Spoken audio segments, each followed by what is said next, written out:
Cześć, nazywam się Janina i uczę ludzi, że ze statystyką można i należy się zaprzyjaźnić i że nauka jest wszędzie. A dzisiaj będę tego uczyć na szczęście nie sama. I mówię na szczęście, bo zapraszam Was na rozmowy z wspaniałym, zagranicznym gościem. Moim gościem będzie Timem Harfordem, który jest ekonomistą, popularyzatorem nauki, honorowym członkiem Królewskiego Towarzystwa Statystycznego w Wielkiej Brytanii. Wszyscy mu zazdrościmy. Pisze felietony popularno-naukowe do Financial Times. W sieci znajdziecie sporo jego TED-talków. No i pisze również książkę. I spotykamy się właśnie z tej okazji. Niedawno nakładem wydawnictwa Otwartego ukazała się u nas jego książka o takiej pięknej okładce, jak ogarnąć świat i odróżnić fakty od wyobrażeń, o tym, jak piękniej myśleć i jak mniej się mylić. I właśnie o tym porozmawiamy o książce, porozmawiamy o nauce, no i o współczesnych tematach również jak najbardziej, czyli również o danych dotyczących COVID-19, o szczepieniach, ważne rzeczy. Serdecznie zapraszam. Tak się zawahałam, bo zastanawiam się, czy jeszcze powiedzieć Wam to, co chciałabym powiedzieć, ale powiem. Serdecznie zapraszam, wywiad będzie po angielsku, będą polskie napisy, niemniej proszę bądźcie dla mnie łagodni. Oczywiście, że mówiąc po angielsku popełniam jakieś błędy, niestety nie jest to mój ojczysty język, więc proszę bądźcie delikatni i wyrozumiali. No i będziecie musieli być też wyrozumiali, jeśli chodzi o mój akcent. Jeśli chodzi o mój akcent, to słuchajcie, swego czasu przestało mi się podobać to, że mówię po angielsku z takim bardzo silnym polskim akcentem, więc postanowiłam rozwiązać ten problem i żyć wśród native speakerów. I to był w sumie bardzo dobry plan, oprócz tego, że zdecydowałam, że będę szlifować swój angielski akcent w Szkocji. Więc słuchajcie, to nie pomogło za bardzo. A później, jak zajarzyłam, że to nie pomogło za bardzo, to stwierdziłam, dobra, to pojadę teraz szlifować ten akcent gdzie indziej i pojechałam do Irlandii. No, więc nie wiem, co następne. Może Teksas. Więc tak, czeka Was wspaniała językowa przygoda.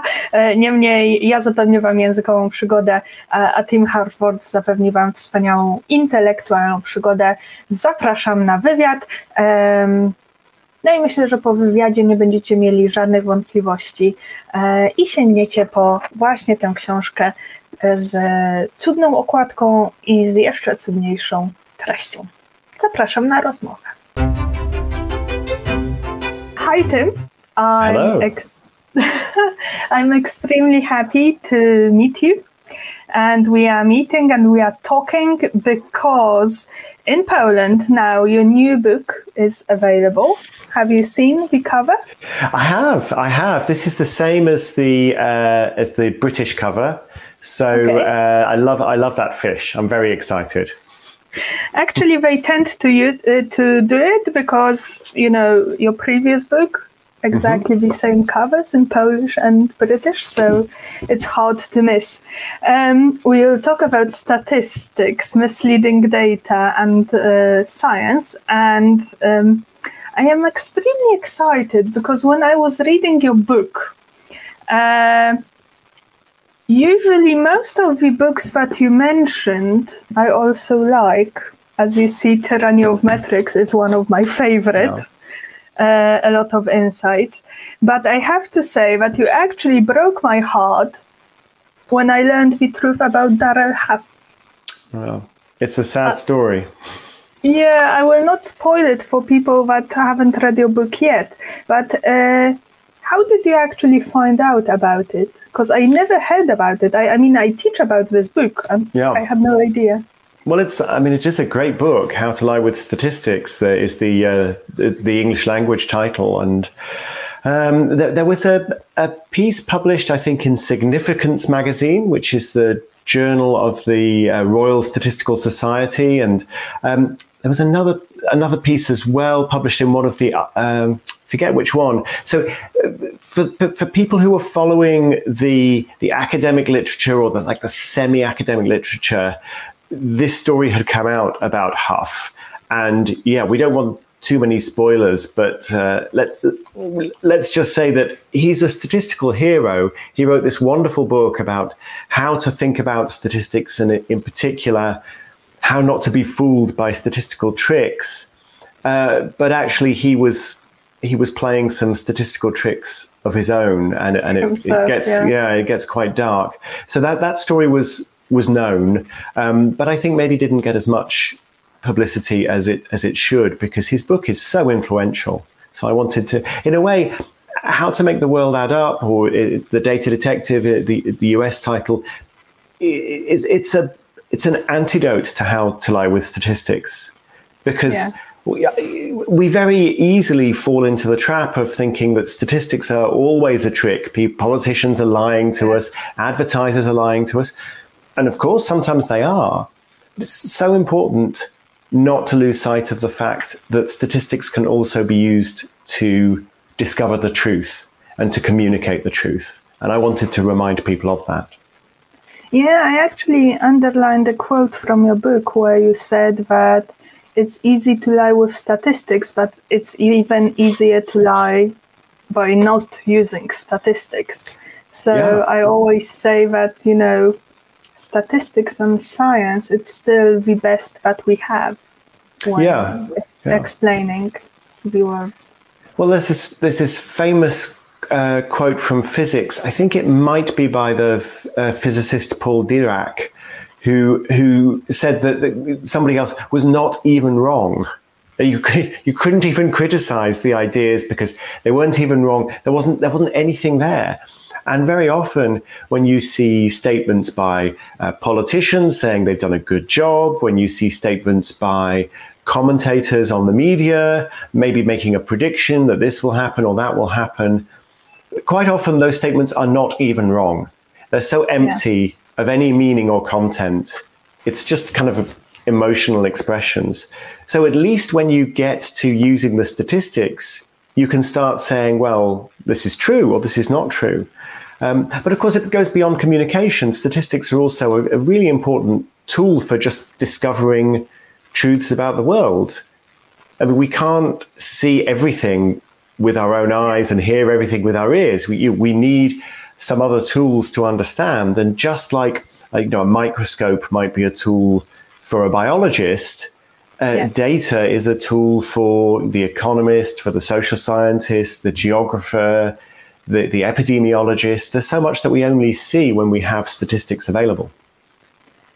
That's true. However, I'm always thinking, because I sometimes teach people also about, how to catch a misleading graph or misleading statistics. And I guess we both know that you can use this knowledge to do some good, but also to do some evil. So, you give 10 rules and one gold rule about how to go about interpreting statistics, how to think better. But aren't you afraid that actually some people can, use it the other way around to present statistics in the ways that they need to? Sure, of course, it's always possible. But the same is true for words. Words can be used to express poetry. Words can be used to make a case in a court of law. Words can be used to give a great speech, Martin Luther King's speech, I Have a Dream, or this sort of thing. And words can be used to hurt, to insult, to abuse, to lie, to cheat. But we would never say, oh, well, this guy told a lie, so I'm not going to say anything, I'm not going to read anything, I'm not going to hear anything. You would never say that. Yeah. We have some confidence in ourselves that we can tell the difference between truth and lies in words. Now, sometimes we're wrong, sometimes we can't tell the difference, but we feel that we have some intuitive sense. Very often with statistics, with numbers, we don't have the same confidence in ourselves. Yeah. And so I think people worry, people will believe false statistics. But it's just as big a problem, maybe a bigger problem, when people disbelieve true statistics. If you just see a statistic, you see a graph, and you say, well, I don't know, but it's probably a lie, it's not good. So my 10 rules, I'm trying to give people some simple tools that anybody can use, and also a little bit of confidence in themselves. Like, you're an intelligent person. If you ask a couple of basic questions, you can tell the difference between truth and lies, or at least you can see that there might be a problem, or that there is good reason to trust. Yeah, I always try to empower people, because a lot of people have this understanding that they are not good enough, that they will never learn statistics or mathematics, what is extremely sad. And I try to explain to them that in the Polish education system, we are never taught about, how to think better, how to establish causal relationships, how to interpret science. We are not taught about scientific method. So I'm wondering, how is it in the British education system? Is it better or not really? Well, I would want to see the data, right? I want to see I want to see the data comparing the Polish system and the British system. And then for one thing, you speak better English than I speak Polish, so already we see a difference. And the British system is not doing well on languages. But when you start to go, I want to see some data, I want to see some evidence, then you start to realize, this is not so easy. Like, I would have to, for language, for instance, I would have to compare Polish children studying a Polish text with English children studying an English text. And how can you be sure that the texts are a similar level of difficulty? So there are people working on these problems, but you realize that sometimes just because you want the numbers, just because you want a good comparison, doesn't mean that you'll always get it. Yeah, that's true. I was thinking about, when I was reading your chapter about statistics and politics, how sometimes statistics are misused by politicians, and I have this problem with the Polish census, which is happening right now. Oh, right. And the questions and the possible answers actually does not allow to, check the box that I am in the same-sex relationship, or that I am a transgender person. So, okay, we can get the data from the census, and still there will be flaws, and there's nothing that we can do about it, which actually makes me feel helpless. I mean, I love statistics, but there's nothing I can do when thinking about census discriminating, a whole bunch of people. It's a really important issue, because the census is one of the most important pieces of data gathering that any state does. It's a very expensive, very important part of the process of just understanding what's going on in a country. And of course, that means it's a wonderful thing if it's done well, and it's a powerful thing, and the power can be misused. And it's interesting to hear that there are certain answers that are not okay.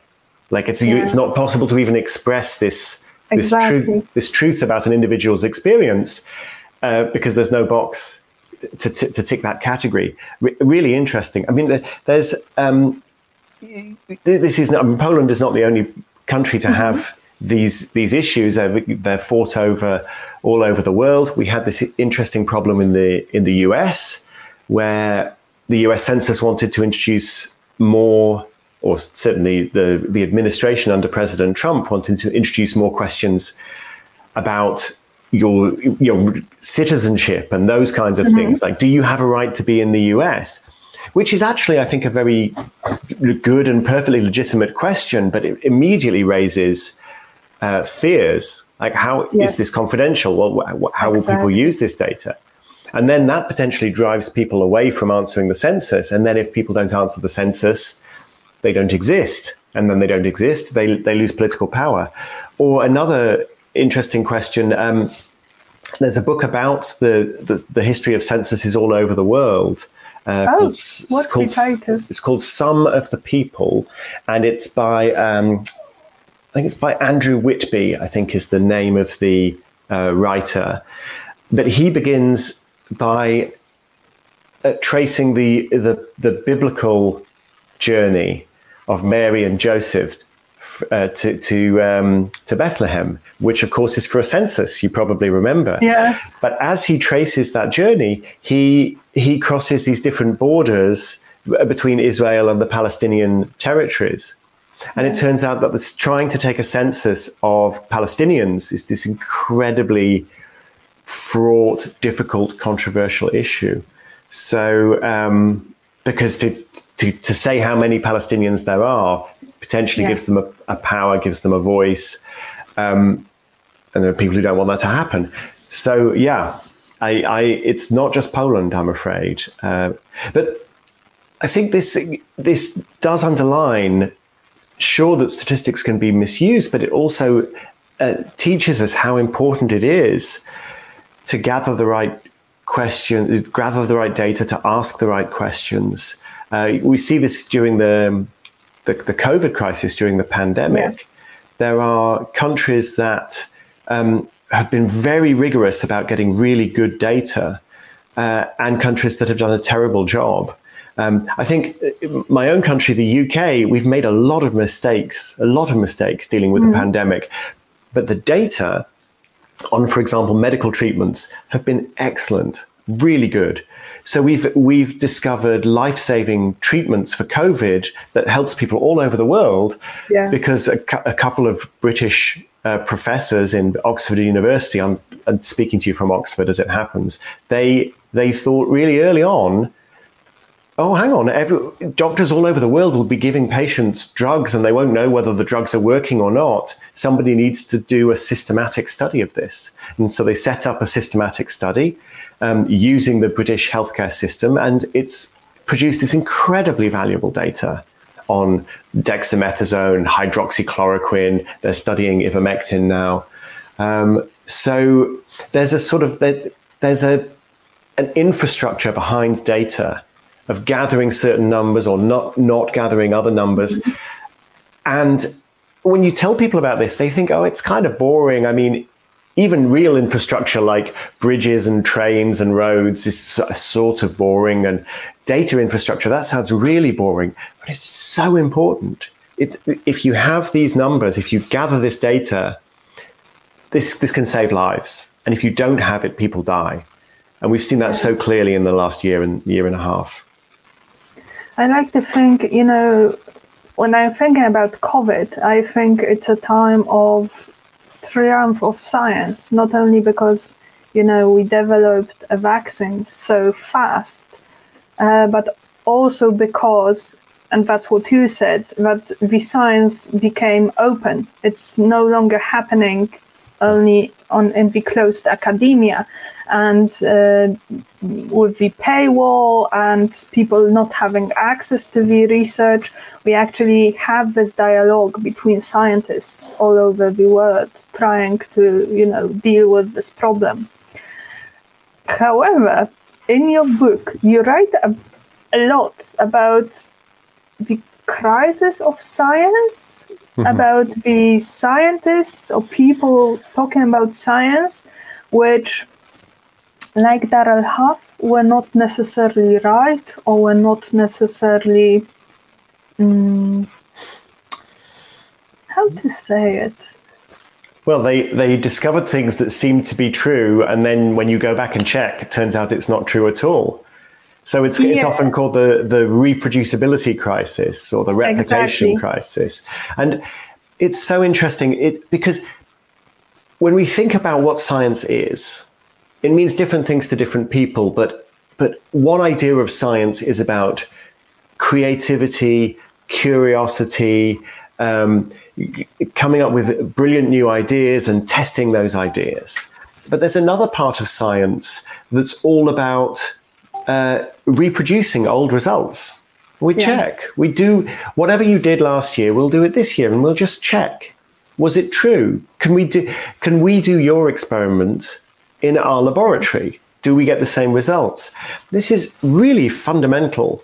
Actually, in my chapter about big data and about algorithms, I point out one of the problems with modern algorithms is it's not open, and so nobody really knows whether this result that Google produces or Facebook produces, or some company that says, we can spot criminals before they reoffend. Can they? Is it true? We don't know because we can't check. And this has always been a really important part of science. But I think more recently, there's been a lot of pressure on academics to just publish new stuff all the time, more stuff, new stuff, keep publishing new. And there's not much reward for going back and saying, well, the thing you discovered last year, 5 years ago, 10 years ago, is it really true, or was it a mistake, or a fluke, or fraud? So I've been writing just this week for the Financial Times about a really worrying development in my own field of economics and behavioral science, where a very famous paper that was published in 2012 last year was discovered the result doesn't replicate. We can't repeat this result. Yeah.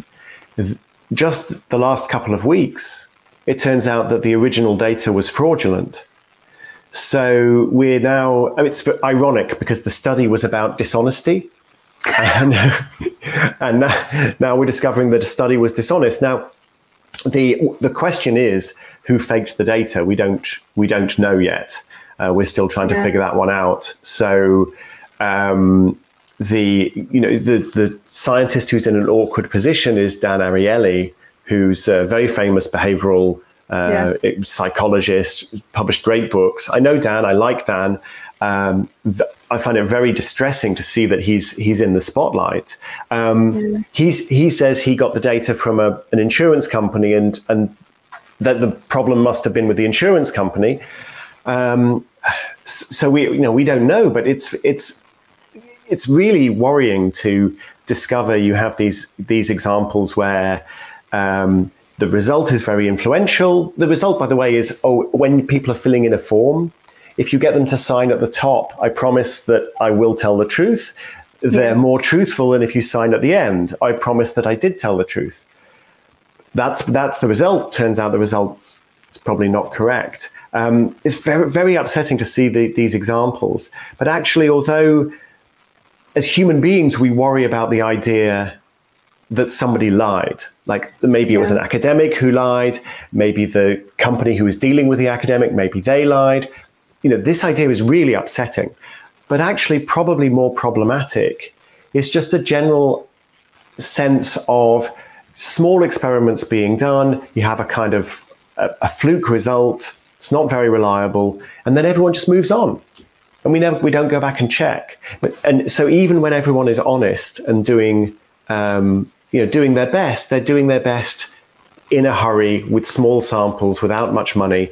And that's a potential problem. I think the good news from the book is we're doing better. We're finding these problems. We're devoting more energy to replication. The whole discovery of the problems with the dishonesty study is because scientists were trying to replicate and because data was being posted openly. This is progress. This wasn't happening 10 or 15 years ago. So, and science still does amazing things. I just think it could be more amazing if we did it better. Yeah, and I guess it's positive that we have those discussions also in academia. You write a lot about the publication crisis, and I'm also thinking about the pressure to publish only the statistically significant results, what may lead, for example, to p-hacking or survivorship bias. But on the other hand, we have this discussion, which probably started with the statement of American Statistical Association, about statistical significance and how should we redefine it. So I find it positive But on the other hand, when I read about all those examples, and unfortunately we have a bunch of scientists that have problems now, like, the prison experiment of Zimbardo, again, with some huge methodological flaws. Please don't call that an experiment. It wasn't even an experiment. Even if you believe the story that Zimbardo tells, and I think more and more people are starting to ask really serious questions about that. But even if you believe the scenario that he presents, it's not an experiment because there's no control. He sets up this prison and then he sees what happens. So you could call it a prison simulation, maybe. Oh, okay, that's not an experiment. So in my defense, in my book, I have a whole chapter about why Zimbardo experiment is not an experiment. So. Yes, of course. I apologize. I'm telling you things you already know, but just for the other people listening and watching, then it's yes, we shouldn't call these things experiments. If there's no control group, it's not an experiment. It's something else. But I mean, you mentioned publication bias. Yeah. And publication bias is... Could you explain what it is for those who haven't read your book yet? Absolutely. So the idea is really, really simple, which is we hear about stuff that's interesting and we don't hear about stuff that's not interesting. Yes. Okay. Or there are loads of details, but that is fundamentally the issue. And it sounds like, well, yeah, of course we hear about the interesting stuff and we don't hear about the interesting stuff. But it affects our view of the world in so many ways. So, for example, here we're talking about scientists where there are problems with the research. We're not sitting here saying, oh, well, there was this scientist, they did really good work, it's great. This scientist did really good work, it's great. We're not listing thousands of scientists who did a great job. We're talking about the problems. Like that's the publication bias, or if you like, the interestingness bias. It affects what we remember. Like if you read a book and like, what is the most exciting thing in the book, you remember that. It might not be the representative thing. If you give a vaccine to 1 million people and one of them or 10 of them die suddenly of blood clots, you will hear a story about every single one of those 10. You will not hear a story about the 999,990 people who got the vaccine and were fine. Or with COVID. COVID, we know, affects mostly elderly people. Yes. I mean, it can affect younger people for sure. I don't want to get it. Even after my vaccine, I don't want to get it. But for people who die, mostly they're over 70. But you could be 15 or 16 years old. You could get it, you could die. It does happen. Yeah. Okay, so what is the news story? The 16-year-old who gets COVID and dies, or the 86-year-old who gets COVID and dies? The 16-year-old, that's the news story. Yes, of course. But the 86-year-old that's the representative story. That's the story that you should be telling because that represents the reality of what's happening. So it's not just academia. It's everywhere. It's absolutely everywhere. And there's really only one solution to this problem. And that solution is statistics.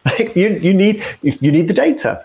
Because the data give you that overall pattern and you realize, okay, this example is very vivid, but it's very unusual. This example is not very interesting. It's not interesting because it's everywhere.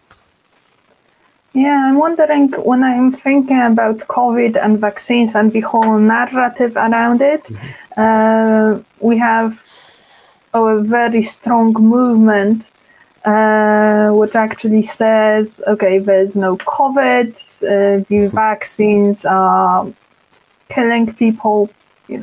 It all started with Andrew Wakefield, and now it gets back. And I'm wondering, all those stories about Zimbardo, also Stephen Levitt from Freakonomics have some problems because his data also is probably flawed in somehow or in a part. And I'm wondering, it is extremely important to talk about such situations and, to get science to be more transparent.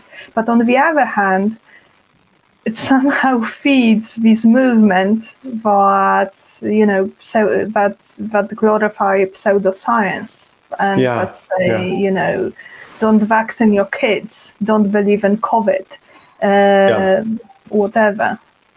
It's a difficult one. I mean, when you think about Andrew Wakefield, and by the way, I don't think anti-vaccination movement started with Andrew Wakefield. It's very, very old. It goes back hundreds of years. People have always worried about vaccines. And it's understandable because a vaccine is something you take when you're not sick, you're fine. And someone's going to come and they're going to jab you with a sharp thing. And of course, the initial, before vaccines, we had variolation. So that's when I actually infect you with smallpox. Yeah. But just a mild dose is probably okay. So you understand and see why people are worried. Of course, you would want to be reassured that this is a good thing to be doing. So it didn't start with Andrew Wakefield, but he certainly, I think, made the situation worse. So Andrew Wakefield's for people who don't know, he was a British researcher who published a paper in The Lancet, which is a very respected journal, suggesting a link between autism and a vaccine, the MMR vaccine. He didn't disclose that he had a financial interest in alternative vaccines.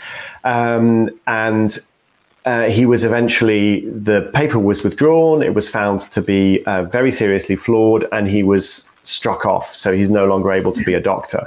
So, but he initially was using the apparatus of science, like he published in The Lancet. So, I think it's important to criticize scientists when they get things wrong, because that would include Andrew Wakefield for sure. But yes, of course, you get a problem that people can then turn around and say, well, here are all these scientists and here are the mistakes they made. And so I don't have to believe the scientists. It's always going to be an issue. I feel with vaccination, it's important to understand that we get very excited about the extremists. We get very excited about the people who say there is no COVID, who say, the vaccines contain microchips from Bill Gates or whatever. But this is a very small number of people. A much bigger number of people are hesitant because they hear, there may be some problems with the vaccine, or they think, this vaccine might make me feel pretty sick and I don't want to take time off work, or I'm afraid of needles. Or maybe I have a religious objection, different religions. So, I did a show for the BBC called How to Vaccinate the World, and we had an imam who was working to help Muslims, to build trust among Muslims in the vaccine. But some Muslims felt that it was a violation of the Ramadan rules. So they're supposed to fast. They're supposed to fast during the day for a month. And some of them would say, well, I can't be vaccinated. And at the time, Ramadan was it was in this big second wave in the UK. Yeah. So it was a really important time. And so this imam was saying, no, it's not against Ramadan. It's fine to receive medical treatment, including the vaccine. But, these are the sort of communications you have. And so when we're trying to get people to have justified confidence in the vaccine, sometimes it's just about, hey, make it really easy. Sometimes it's, if people feel sick, make sure they have a paid day off.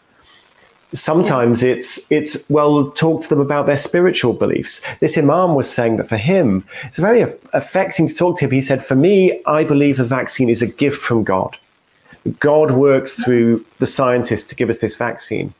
And to hear this religious man talking in this way, it was bringing tears to my eyes. I'm not a religious person, but I could see how that was a very important way of talking about the vaccine. And then, of course, there are the people who think that Bill Gates is, putting microchips in the vaccines. Yeah. You can't talk to all of these different people as though they're the same. They're not the same. It's not the same problem, and it's not the same solution. Yeah, you actually answered my next question, because I was wondering with the anti-vaccine movement, whether it is possible to convince, everyone And I agree with you, but sometimes it's just not possible. Yeah, you can't persuade everybody. There will always be a group of people, but we can do our best. We can do our best to make it easy. We can do our best to reassure people, and you can see sometimes quite simple measures. So in France, when President Macron said, "Oh, you need a vaccination passport to go to a cafe or a restaurant," yeah, I mean, this is basically the death penalty in France, right? Like, I can't go to a restaurant, kill me now. So it was hugely effective. Loads of people suddenly got the vaccine. And then you realize, okay, if you really believed that the vaccine is mind control, you wouldn't get the vaccine in order to go to a restaurant. And so, of course, there's some people who believe that. But for a lot of people, it's like, oh, well, I wasn't in a hurry, maybe sometime. And then when you get that push from the government saying you have to get it, otherwise we won't let you into a restaurant, people are like, oh, okay, fine, I'll get it. So you see that. I think it's important also the way we frame the discussion is important. Yeah. So I often see in the UK we have pretty good vaccination rates. It's okay, especially very good amongst the elderly people. That's really where you need it most. But I see reports like 30% of people aged 18 to 30 have not had a vaccine dose. This is about a month ago. Yeah. And for me, I thought, wow, 70% of people aged 18 to 30 have already started getting vaccinated. This is great. Like, these are people, they're not at big risk from COVID. They're really getting vaccinated in part to help other people. And already 70% of people have started. What great news. And you could go and tell everybody, hey, like if you look around to your left and your right, both these people have been vaccinated. It's only you who haven't been vaccinated. So get out there and join your friends. Everyone's being vaccinated. Like, this is a much more positive message. Whereas if instead you say, oh, well, 30% of people haven't been vaccinated, that just makes it seem like the task is impossible. But it's the same number, just being expressed in a different way. And even in America, more people in America have been vaccinated than are on Facebook. And like we always act like Facebook is universal, right? Yeah. So it's just, yeah. What's the general vaccination rate in the UK? In the UK, the latest data that I remember, it was 138 doses per 100 people. And so we only just started vaccinating the under 18s. Yeah. And we're only using the 2-dose vaccines, so the AstraZeneca, Pfizer, Moderna. So in the elderly, it's like high 90s. There was actually there was a group of, in the people aged 70 to 75, we even found that the vaccination rate was over 100%. And we realized that actually the census is slightly out of date. Like, so many people got vaccinated, it's actually more people than we even realized were alive. Makes you realize, okay, this is a really, really good vaccination rate. And then once you're under 50, it gets lower. So it's like 75% for people my age in our 40s. And then it goes a bit lower, but we're still working on it. So I'm optimistic. But I always have more questions. So I recently went to Denmark, and I just looked at the data, and Denmark's vaccination rate is like it's like 10 doses per person higher. So like maybe 146, 147 doses per 100 people. We're 135. So immediately I want to know, well, how is that? How did they do? So I think we did quite well. How did they do better? What did they do? Is it just the vaccinating younger people, and that's what makes the overall rates, or is it something else? I haven't been able to find out yet, but I always want to know. We don't learn enough from each other, I think. And particularly the English-speaking countries are really bad at learning from non-English-speaking countries. We're just, it's a national problem. I mean, the vaccination rate in Poland, the biggest problem now is that it stopped. That it looks like, most of the people that wanted to get vaccinated got the 2 doses or 1. Do you know what the rate is at the moment? 48%. 48% of the whole population? Yeah. Yeah. Okay. So So under 100 doses per 100 people. Yeah, that's not great. No, it's not. And we've started to vaccinate, 12-year-olds 2 months ago, I think. But yeah, because the vaccination rate stopped, I think that it's extremely important to, as you said, think of other ways to incentivize people to actually get vaccinated. And it's very interesting because, I would never think that for people, one of the incentives would be that, okay, if you get a vaccination, you will be able to go to a bar and get a martini. And it is an important incentive to some of the people. So we are not really rational human beings, but at the end, the whole behavioral economics is about it.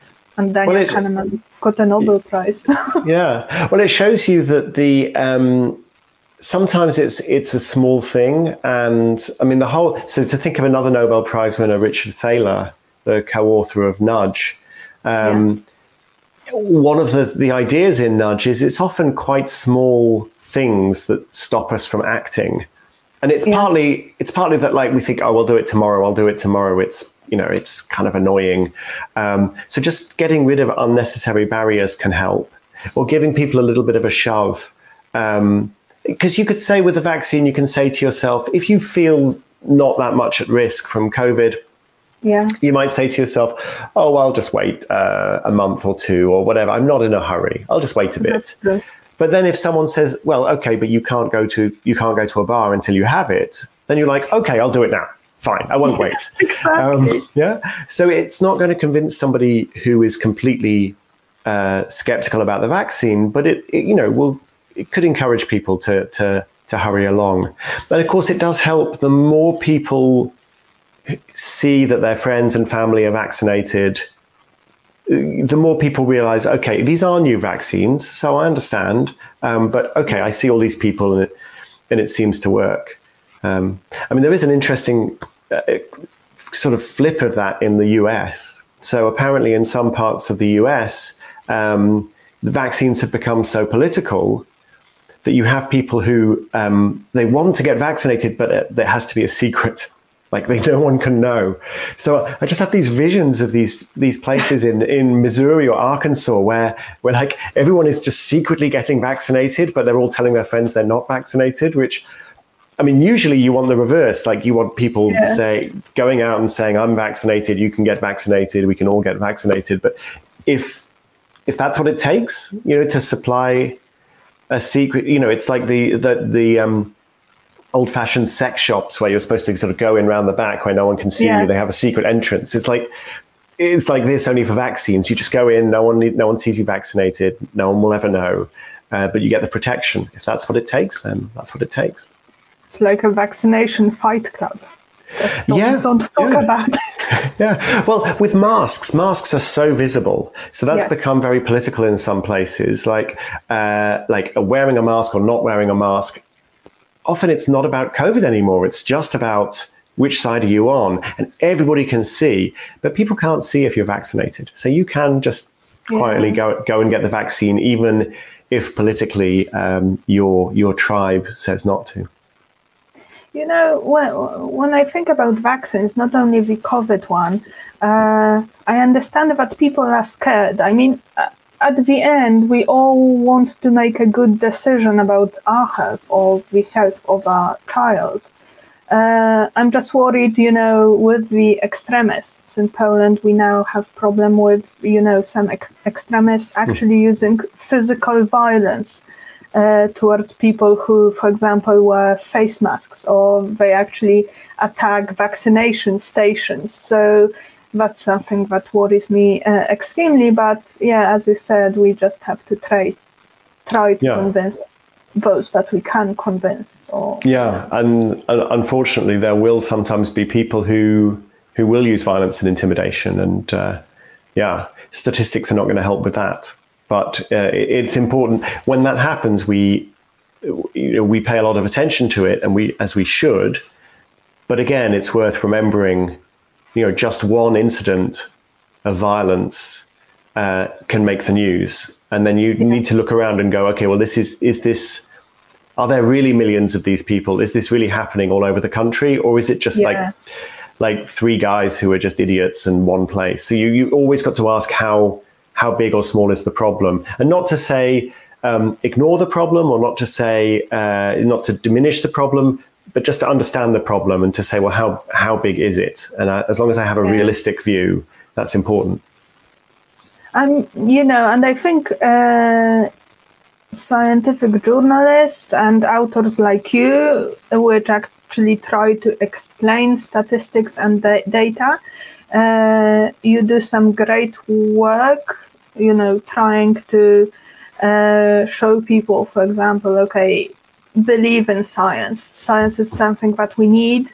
I am wondering, on the other hand, where are the scientists in this? Because when I think about Andrew Wakefield, we know that the fraud was not discovered and it was not made public by science community. It was made public by Brian Deere, so journalists. You also undercover and make public a lot of problems with a lot of scientists and science. So I'm wondering, where is academia in all this? Yeah, so it's a tricky problem because scientists they're not recruited for their communication skills. They're not promoted for getting out on Twitter, and there's potentially a lot of aggravation and hassle for scientists who do that, especially on controversial issues. So vaccines is an example, but there are others. So obviously in the UK we had this big debate over Brexit. So experts who got involved and were trying to help people understand what was happening, understand the politics, understand the trade, they would get a lot of abuse. And I understand why you would just, as an academic, you might think, well, I just stay in my lecture theatre, I stay in my laboratory, and be quiet. So I understand that, and it does mean that the ones who do get involved, they're not necessarily typical, and their views do get represented. They may not represent the whole of academia. So, this is life. But for me, I think science has always had the tools it needs to deal with all kinds of problems. So the tools of open scrutiny, of collaboration, the idea that you publish your data, that you publish your methods, that anybody can reconstruct what you've done, anybody can pull apart your data set and see if they get the same result. We've had these traditions. This is part of scientific culture since 1650, 1660, as I describe in the book. It's always been there. Before that, we didn't have science. We had alchemy. And even the people people like Isaac Newton, who were doing alchemy, were just coming up with junk and nonsense because they didn't have that scrutiny. They didn't have that replicability. So we've got the tools. We've got the cultural rules in science already. We just need to remember them. And we can add to them new tools. For instance, it's now very easy to just publish data on the net, so everyone can download it and have a look. Very easy. Or let's say there's a problem with a research paper and it gets retracted. Well, 20 years ago, if I cite a retracted paper, because I have a physical journal, I look at the journal, I see the result, I cite that result in my own work, I don't realize that actually that paper was retracted. But now, no problem. Not only if I look at it online, it says it's retracted, or even automatically, I can have software that tells me if I cite a paper that's been retracted. The software can pop up and say, don't, you're making a mistake, don't cite this paper, it's been retracted. Or to algorithms that can look through scientific research and find errors, find plagiarism, find duplicated diagrams. It's all there. So we have the old-fashioned cultural rules and we have the new tools. And I feel very optimistic. I really think we're making progress. We've always made progress, and we can keep on making progress. We're getting there. when you were talking about plagiarized research, I had this example in mind. There was a researcher which published a paper about plagiarism in Indian Journal of Medicine, and the paper itself was a copied article. I love such examples. I always wonder. Some beauty about that, isn't there? Yeah. But I'm wondering, you were talking about open scrutiny, and you also do it. Of course, you use a lot of constructive criticism. You show some flaws, some weak research. So I'm wondering, how does scientific world react to your books and publications? People are generally very nice to me. Okay. I mean, maybe they don't want to annoy me. I don't know. I mean, I have the advantage that I'm not an academic, so I have an associate membership of Oxford University. So I'm allowed to come and use the libraries and join the seminars. I feel very lucky, but I'm not an academic, so I'm not in competition with the statisticians, with the economists, the psychologists that I write about. We're not fighting each other for funding or for status. And so I think it's just easier for people to be friendly. I always find people to be friendly. I try to be friendly to other people. I'm not interested in having big arguments. It all seems fine. I know that within academia, you get these very nasty fights sometimes. Yeah. But fortunately, I'm off to one side, and I don't have to worry about that. What about David McCandless? Okay, yeah. So, well, I feel bad about that. I still feel bad about that. So David McCandless wrote this really fun book called Information is Beautiful, with lots of beautiful, beautiful diagrams. But I think certainly early on in his career, he was more interested in the aesthetics, the beauty of these diagrams, and maybe less interested in the numbers.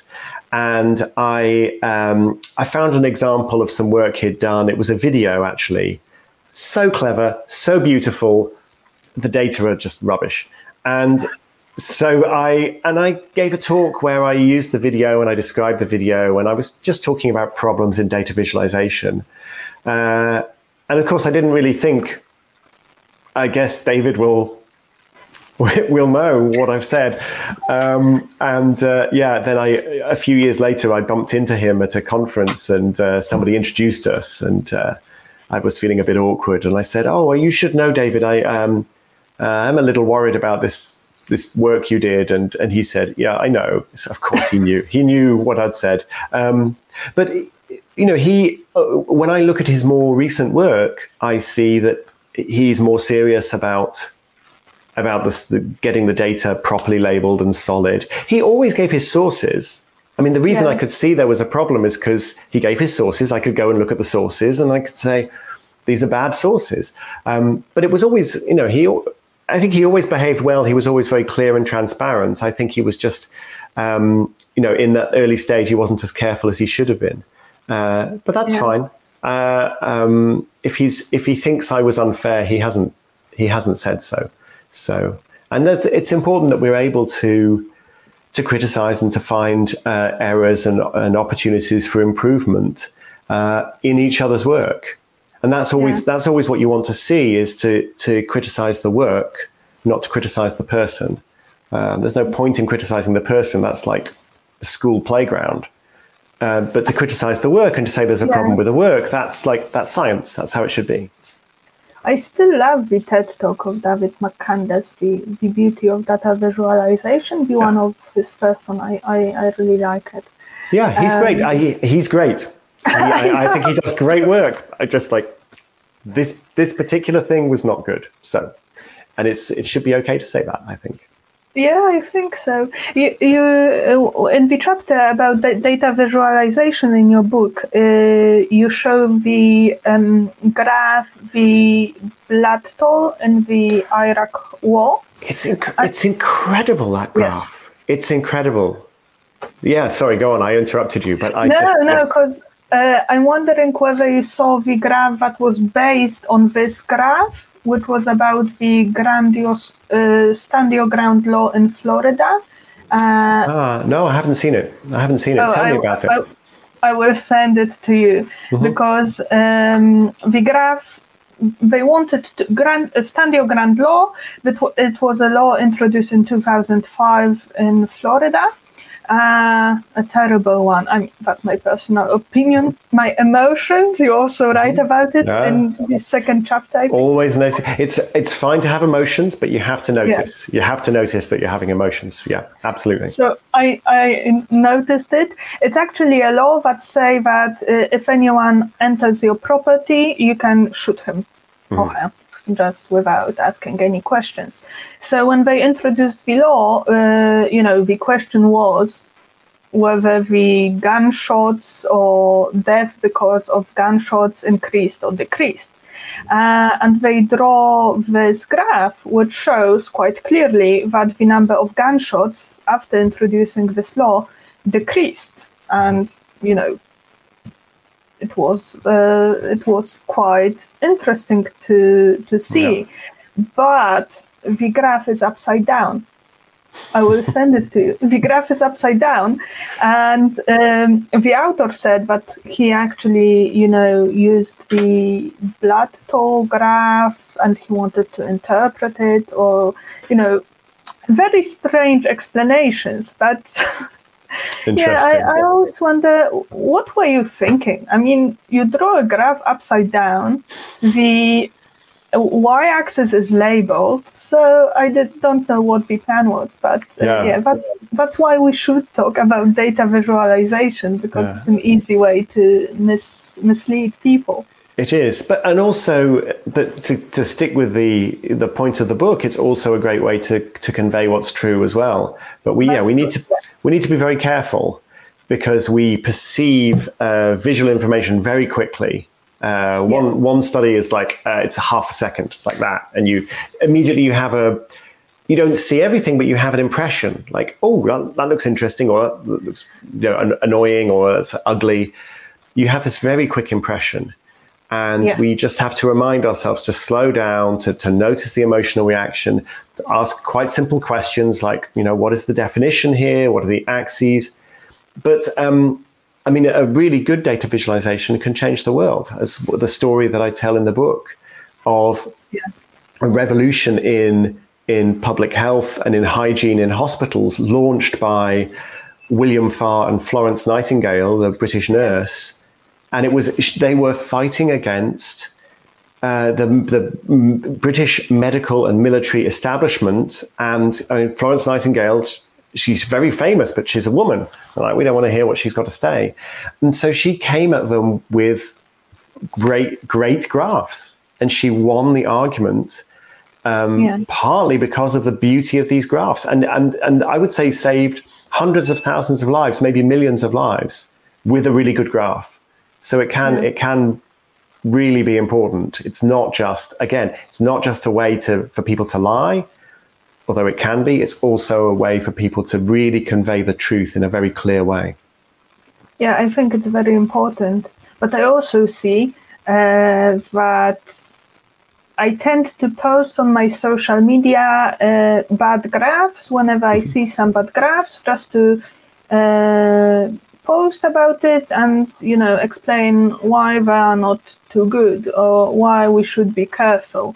And I very often see that if the graph is about politics, and it very often is, a lot of people say, okay, maybe it's not the best, but it is my what's the word? Okay, maybe the graph is not the best, but I know, sorry. It is my responsibility to look at the axis, to check the original data, and so on. And yes, of course, we all should do it. But I think you said a very important thing, that on social media, very often we just, scroll the wall or Twitter, and we have just few seconds to look at graph. So. Yeah, we don't take our time. And I've made this mistake myself, even as a professional data communicator and nerd. you see a graph that has a message that you think, oh yeah, that's like, yeah, click. And and then somebody will come back and say, did you look at the axis? Oh no, because it seemed right. It seemed like it should be right. So yeah, we always need to slow down. It doesn't take long. It's amazing. Just a few seconds. Notice how you're feeling. Ask a few basic questions. Just check the definition, look at the axes, and you're thinking so much more clearly. Very often, and this is one of the overall messages of the book, the questions we need to ask to make sense of numbers, to make sense of graphs, they're not super complex, they're not technical. They're very simple questions about our own preconceptions and biases, and very simple information about the data. Is it going up? Is it going down? Is it big? Is it small? What is actually being measured? And anybody can ask them. And if we do ask them, it really helps us think more clearly about the numbers. And that means it's helping us think more clearly about the world. Yeah, there's a great TED Ed animation. It has a title, How to Spot a Misleading Graph. It has 4 minutes and it covers most of the problems. So, it's a checklist. What you should, look for when seeing a graph. I will actually give a link in the description of the movie if some people are interested. I remember it was somewhere in the beginning of the book where you actually say out loud that you yourself made a mistake because your emotions. I make lots of mistakes, but the mistakes can be fun. The mistakes can help us understand ourselves and help us explain. When I make a mistake, I often will try to talk publicly about the mistake that I have made, because other people will make similar mistakes. I actually thought when reading about it that it's great that you say, okay, I make mistakes too. I try to remind people that I also make mistakes. Sometimes very, very embarrassing, but we all do it. Yeah. I did, however, once. It was the Polish Statistical Office, and they published a very bad graph, extremely bad, and it went viral. It was all over the news, the Twitter, and so on. And I also tweeted about it, but I like to think that it was a constructive criticism. I mean, not only saying, okay, it's a terrible graph, and, you should close the office and never draw a graph again. And actually, the Polish Statistical Office apologized. They apologized, they withdrawn the graph, and they drew a new one, which I thought was amazing. And again, I posted another tweet that, hey, they apologized, they drew this new graph, congratulations, Polish Statistical Office. But this new message didn't go viral. It was, no longer sexy, but they apologized. Yeah, people don't want to post good news. Yeah, I've had similar experiences with my own mistakes. Like when I get something wrong, and because it's wrong, it's really interesting, and people don't care that Tim Harford made a mistake. They don't know that I made a mistake. They're just like, oh, Tim said this thing. It's super interesting, and it goes viral. And then I'm like, oh no, I know I got it wrong. And you publish the correction. Correction goes nowhere. So it's important to try to get it right first time. Yeah. But it's impossible always. So when you make the mistake, like the Polish Statistical Office, you have to say sorry and publish the correction, and that's okay. Yeah.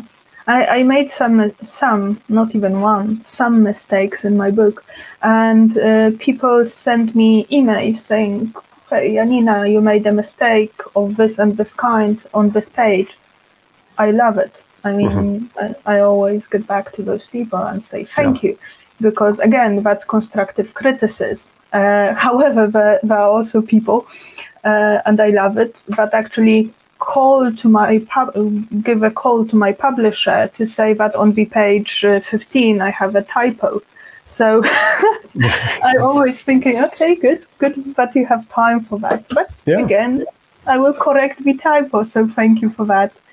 But yeah, I would like to encourage people to post also good news, good graphs, and so on. Tim, I'm thinking, because we are talking more than an hour now, so I guess we will be heading to the end. 2 more questions. You have so many examples in your book and such a big bibliography. I love it. It's actually, how many pages? I'm not sure. I will tell you in a second. Yeah. 50 pages. Wow. So I love it. Where do you find all those examples of, interesting research, interesting cases? Because it's not your first book, so you have a whole catalog of such examples. It's not my first book, but it's the first book I've written about statistics. My other books are about economics, about the history of technology, innovation. There's even one called Messy, which is, I'm not even sure what that book really is about, but I loved writing it. It's got jazz and psychology and the speeches of Martin Luther King and restaurant reviews. It's got a lot of stuff in it. But this is the first book that I've published that's about statistics. But I have been presenting a BBC radio program about statistics for nearly 15 years. So it's a long time to pick up examples and ideas. So that, it's a really rich topic. There's loads of good stuff out there. And so, I could write another one and probably will write another one, and there'll be plenty more examples. I actually love books like Messy or Freakonomics. There were, I think, 3 books in the Freakonomics series, because they show that science is so interesting, but it actually isn't boring, and it can help us to find answers to some really crazy but interesting questions. It's one of the ideas in the book, in my recent book, is curiosity is incredibly important. Just asking questions, here's something I don't understand. I want to know more. Here's something that surprises me. I want to know what's going on there. It's so important. It's fascinating. And so, I never understood why anybody thought science was boring. Because for me, it's all about just being curious about the world. Yeah. One of my favorite research is the one from, not Oxford, Cambridge. A very bad mistake to make.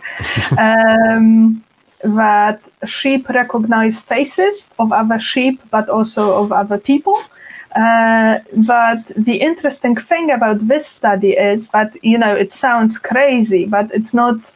It was actually a very important study to study Alzheimer and disease, and how actually our brain works when we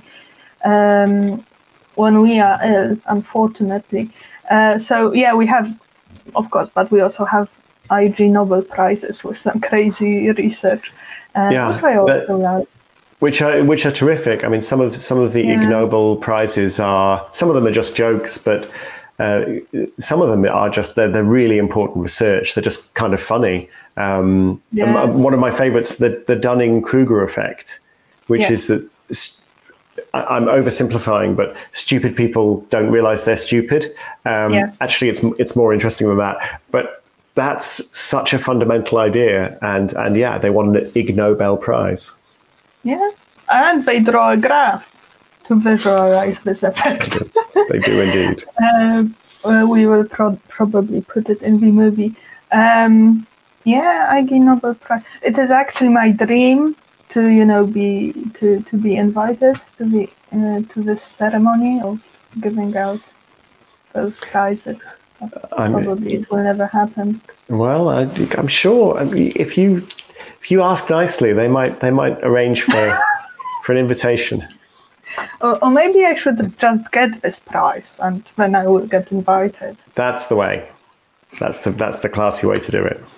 Have you ever met Hans Rosling?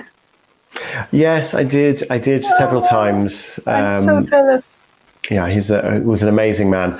I'm sure most people watching will know that Hans was really the most amazing statistical communicator. Great TED Talks, amazing visualizations. Yes. And I presented a long radio program with him once about the response to Ebola in Africa. He just a remarkable person.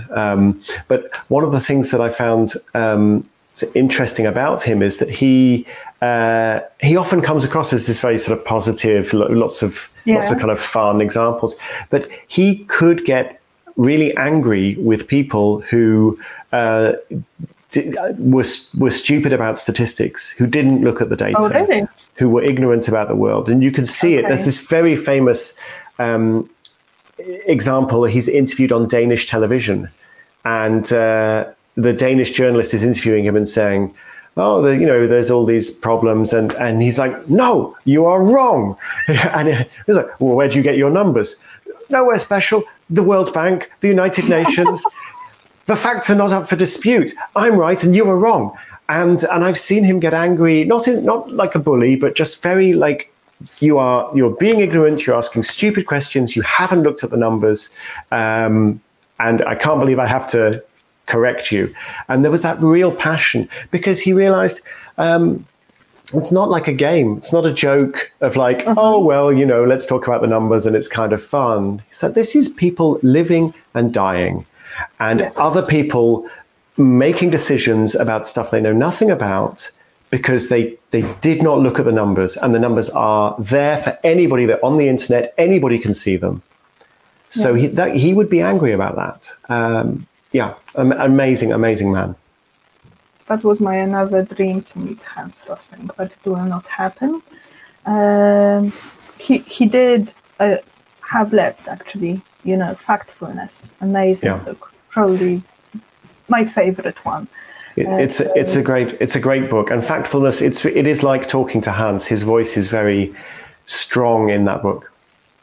Yeah. So if our viewers want to, get to know Hans better, there are plenty of TED Talks, and please read Factfulness.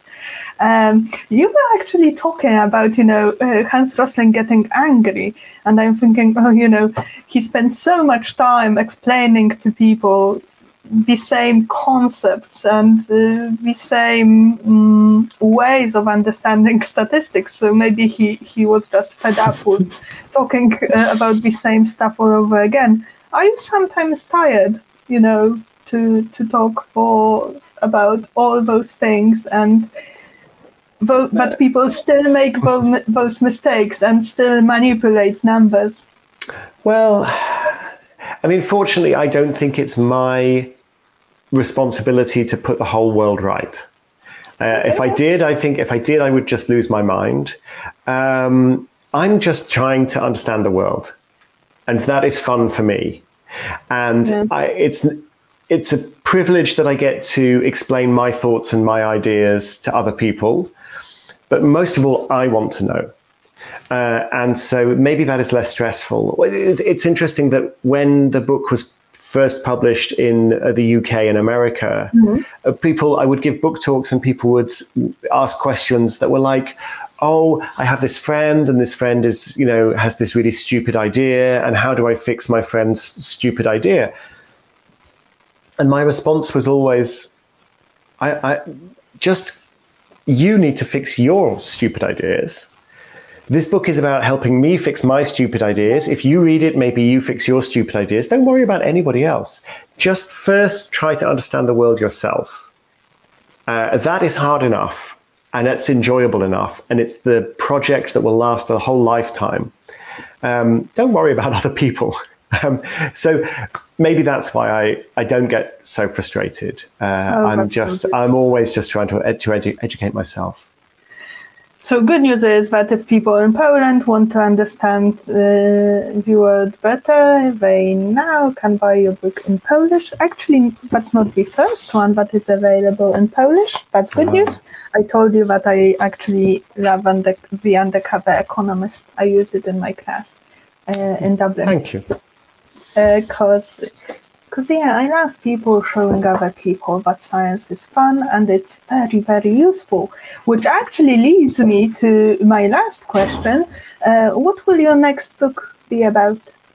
Oh, it's really exciting. So it's the same book, but it's for 10-year-olds. So I'm now working on trying to get the same ideas across to a younger audience about thinking clearly, about caring about the truth, about having the confidence to realize that you can tell the difference between truth and lies yourself. All of those ideas I'm trying to put into a children's book. So that's a really exciting project for me.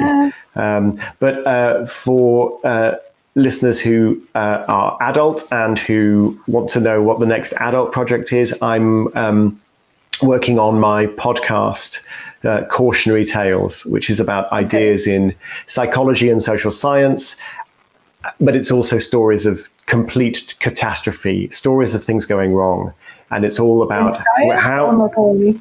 No, in life in general. So, cautionary tales. There are fraudsters. There are airships crashing, oil tankers crashing, stock market disasters.